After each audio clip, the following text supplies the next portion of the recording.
We're in Austin, Texas today with Stitch Texas, a female-owned apparel development facility that brings your ideas to life.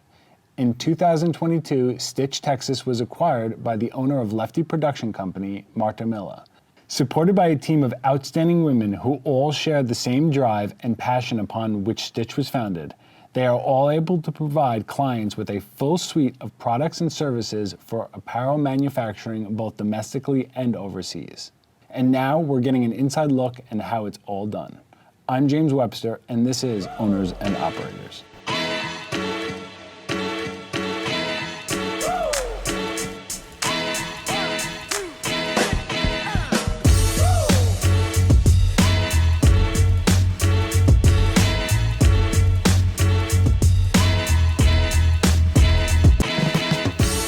Marta, thank you for having us here today and talking with us. Thank you. I'd like to start at a 30,000-foot view of the businesses. We have Lefty Production Co. and Stitch Texas. Tell us about what are those two businesses and how do they serve the communities? Lefty Production Company and Stitch Texas, at the beginning, really do the exact same thing. One is in Los Angeles, one is in Austin. They're really there to service anybody that needs to manufacture a product and develop it and get their idea from in their head to on paper and then to an actual garment. So it can be anything that needs to be sewn. Sometimes we're just dealing with an influencer doing an activewear line.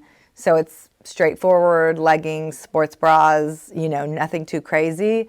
Other days we're dealing with medical devices.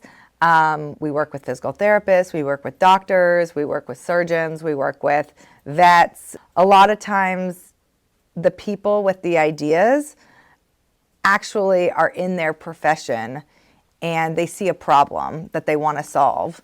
And they know the problem, but they don't know, they're not fashion designers, they didn't go to school, they don't know how to manufacture. And so it's really helping those clients articulate their idea. We make it, we prototype it, we tweak it. So at both Lefty and Stitch Texas, we're doing that kind of development element.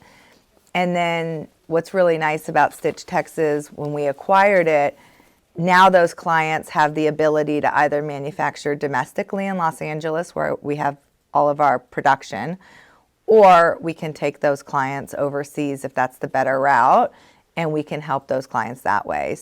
How did you get involved with even before, Stitch makes sense because you were in it, right? But how did you get involved with even Lefty Production Co?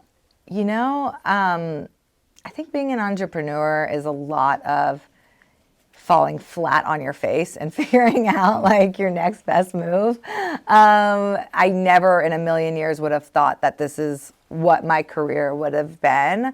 I really wanted to have a brand of my own and be a designer. And, sometimes I look back and I'm like, how did I get here? Now I think about that to this day, like driving around, starting this company and just being like, yeah, that's going to be what we do. We're just going to help people.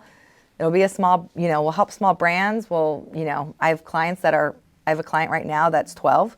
It doesn't matter who the person is. It doesn't matter what their clout is. We're just if they want our help, we're going to help them. Walk us through, you have a client, they come to you, and then where does it go from there?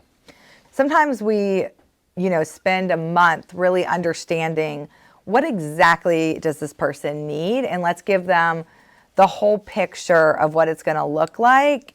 So we'll even sometimes quote out their production and give them, we can say it might change, 20 to 30%, but give or take, this is what your whole project's going to look like, because we want them to be successful. At that point, then a customer comes in, we have like a whole scope of what we're doing for them, and they get assigned to an account manager, and that account manager is going to work through that whole project with them. So they're going to do the sketching, they're going to do the tech drawings, they're going to do help with the pattern, help with the sample sewing. They're going to do all of that. From what I can tell from being here and talking with you for a few minutes, it seems like most people are coming to you because they need some help of that production, design, production, putting it together.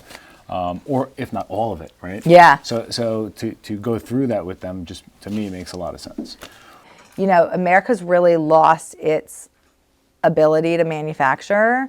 But, you know, I love domestic manufacturing. I think it's a really important thing. I think as we continue to talk about like sustainability in product, like there's nothing more sustainable about creating it at home. And, you know, kind of this like farm to table idea where like the cotton is grown in America, the manufacturing is done in America, the dyeing is done in America. Design. It's a really cool thing. And then we're giving all these Americans jobs. I feel for the past 50, 60 years or so, we've been, as a country, pushing a lot of it offshore. But since COVID, it's opened a lot of eyes as to it's important to have a lot of that manufacturing right here at home. I'm not always looking for the best price. Yeah. I'm looking for usually the best quality, in my opinion. Yeah, totally. So. I think less is more, right? It's better to have, you know, a few of your favorite leather coats, you know, made ethically than it is to have a closet full of them from Forever 21. So, you know, I think it's an important message. So hopefully it'll, you know, start to resonate more.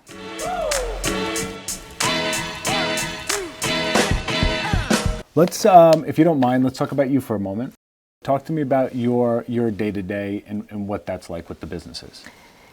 Yeah, so my day-to-day has just changed so much since 2020. I think every single person that's in my infrastructure pre-COVID would say that the best thing that happened to Lefty Production Company was COVID, in the sense that it got me to pull back from micromanaging and got me to really understand that the importance of trusting a team. That kind of allowed me to remove myself from micromanaging it. So now my day-to-day is really, I try to connect with all my employees.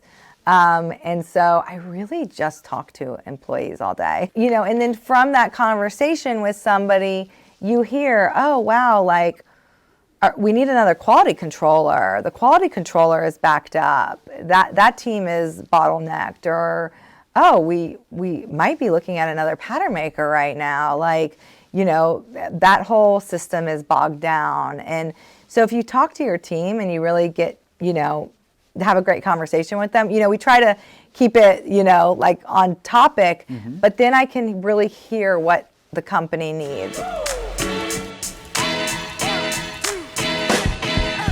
It seems like you have different individuals are handling different facets of the business or different parts of the project for the clients. Is there any crossover? Like, will somebody do work on you know, on sewing, and then will somebody then work on, at that same person, then work on design? No, so account managers really are the client's liaison. So all of our account managers understand how to construct a garment. They went to school, they understand it. They a lot of times have been sewing since they were little, you know, They really understand the element of construction, but they are working with our pattern makers, our sewers, our tech, really understanding how to get the customer's vision to life.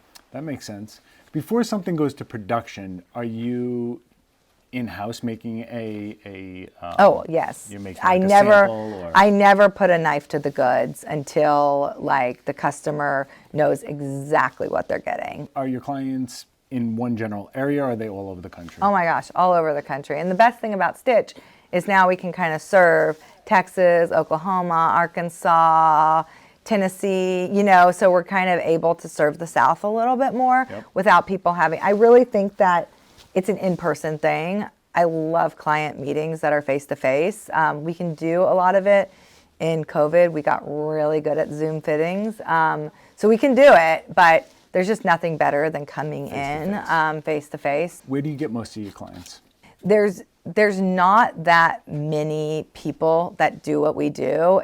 You know, right now, especially, we own Lefty Production Company and Stitch, and a lot of times people call Lefty for a quote and then they call Stitch for a quote and then they're like, wait, you're the same company.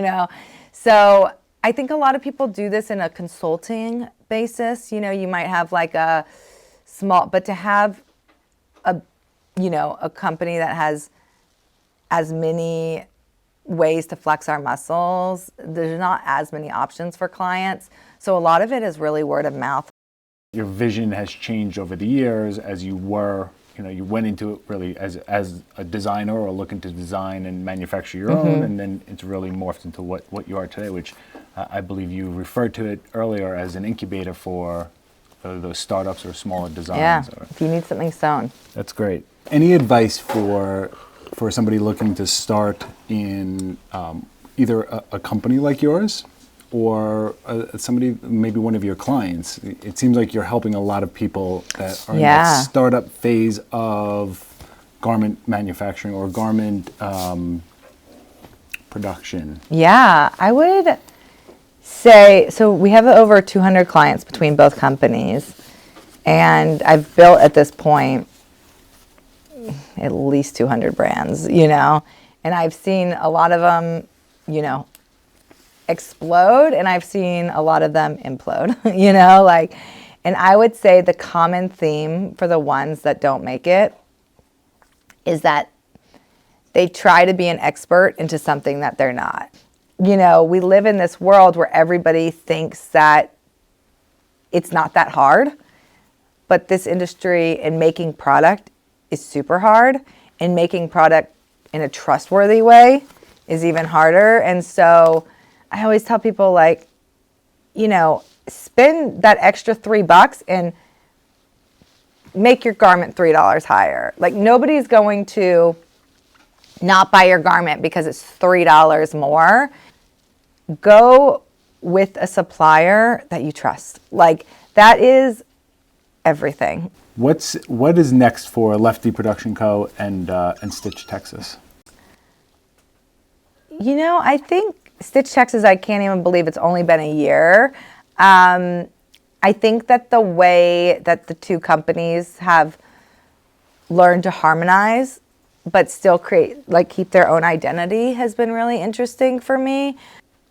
I think people really, I look at Stitch and I'm like, oh my God, it's a tight team, but we're able to help so many people.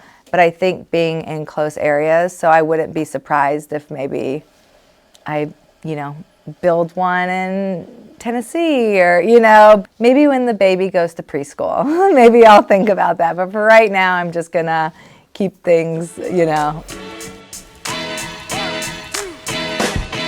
Thanks for joining us today at Stitch Texas. We hope you've enjoyed this episode and look forward to bringing you inside more interesting businesses like Stitch Texas. So be sure to punch that subscribe button and follow us so you do not miss out. And if you're interested in having owners and operators showcase your business, please comment below and we'll be in touch. Thanks again.